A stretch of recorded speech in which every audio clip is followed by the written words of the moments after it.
12, and the section is 120 divided by 2 minus by 120 divided by 2. Sorry, you have to include the area first. Okay, so 9.5 multiplied by 120. Then we are going to, let me write below, don't rush, plus by 9.5 multiplied by 120 multiplied by 120 minus 2 minus by 120 minus 2. They are at the same position. So this term over here is equal to 0. So now we have 9.5 times 120 power 3 divided by 12 is equal to 1.368 times 10 to the power 6 millimeter 4, or 1.368 times 10 to the power minus 6 meter 4. Okay. So from here, we can calculate our IZZ. This will be equal to twice 3.192 times 10 to the power minus 6 plus by 1.368 times 10 to the power minus 6. Okay. So 2 times by 3.192 power minus 6 plus by 1.368 power minus 6 is equal to 7.752 times 10 to the power minus 6 meter to the power 4. Okay. So from here, we can see that IYY, okay, from here we can make a decision that IYY or IZZ is greater than IYY. Therefore, buckling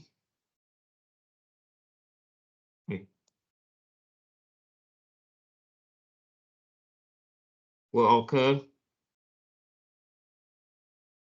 about the y-axis or XZ plane. Okay, if it's buckling about the y-axis, right? Buckling about the y-axis, like what we say down here, focus on y-axis. We are looking at the what? XZ plane. Okay, right? Y-XZ plane is because buckling about y-axis, as you can see over here, right, is the what? XZ plane. Okay. So now we are going to calculate the P critical now, and I'll do both. I want you to see both. We know that it is going to buckle about the y-axis, but I'm going to use both. So buckling will. So this is where buckling will occur.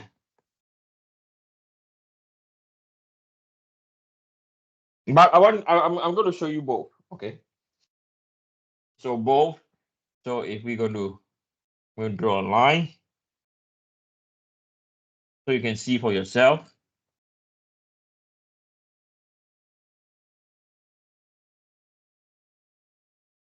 So we are just going to apply the formula where we have PCR is equal to pi squared E IYY over L squared. Likewise, for this case, PCR is equal to pi squared E IZZ over L squared. Okay. So if we just put in the numbers now, pi squared, this is 200 times 10 to the power 9. IYY is 819.24 times 10 to the power minus 9. And then the length over here, we know is 6 squared. These are all given. Okay. So over here, pi squared, 200 power 9, that's by 8, 19.24 power minus 9 divided by 36 is equal to 44.91 or 44.92 times 10 to the power 3 Newton. Whereas on the right hand side, we know buckling, but I want to calculate, I want to show you the load. Okay, so PCR.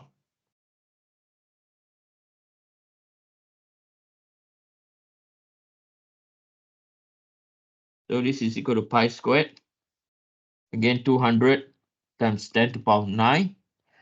And then we have 7.752 times 10 to the power minus 6. And then we divide by the whole thing, we divide by 6 squared. Okay, so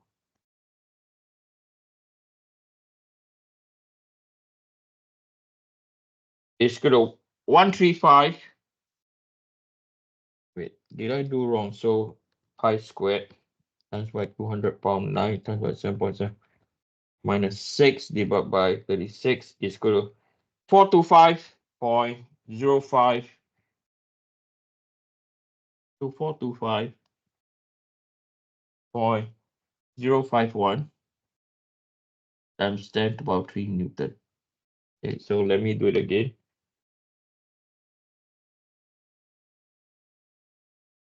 Nine 9.752. Yep. Yep. Okay. So what you can see that, so this is about the XZ plane. And then this is about the XY plane. And you can see the lower values it control, right? Because if we were to use 425.051, right, buckling already occur in the XZ plane. Okay, so from here, therefore, the factor of safety is equal to P critical divided by the P applied.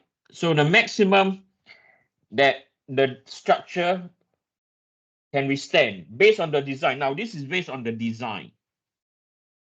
Design based on what? Based on E, I, and what? L. Yeah. And then what we can see over here, the P is the applied. Okay, so this is 44.92 times 10 to the power 3. And the applied, we go back, I forgot how much is the applied now. It's 16. Okay, 16 times 10 to the power 3. Okay, so 44 is equal to 2.81 factor of safety. So this structure that we designed can withstand the 16 kilonewton load with a safety factor of 2.81.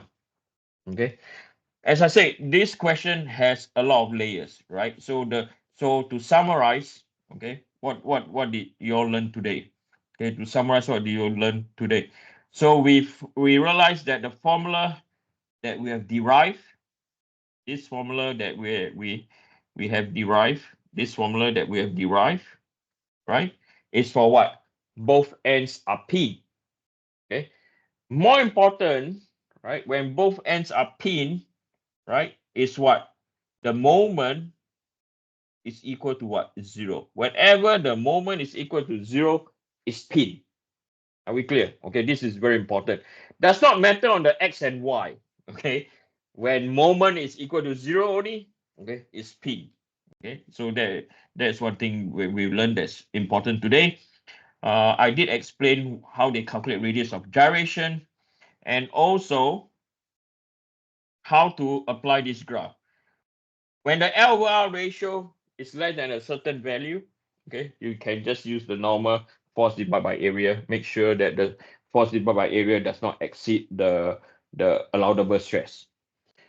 If the L/R ratio is greater than the critical value, which is 88.86, you have to do buckling analysis. Okay, so that's where this formula starts to what? Kick in. Okay, and then today's example is buckling can occur about two planes, okay, XZ plane and XY plane, okay, and then how to determine the what, how to calculate what is your IYY and IZZ, which I showed you. And more important, whether is it IYY or IZZ, you just draw the axis, right?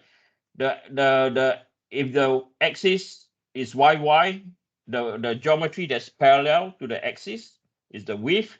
Perpendicular is the what? Why perpendicular? Because this relative to the axis is what? 90 degrees. Okay. Then I've just shown you that when the second moment of area is the lowest, right, buckling will occur. The evidence is it can be the critical load is lower. Okay. Okay. With that, I will end the class now. I will still stay behind if you have any question. If not, you can go. I will see you guys next week.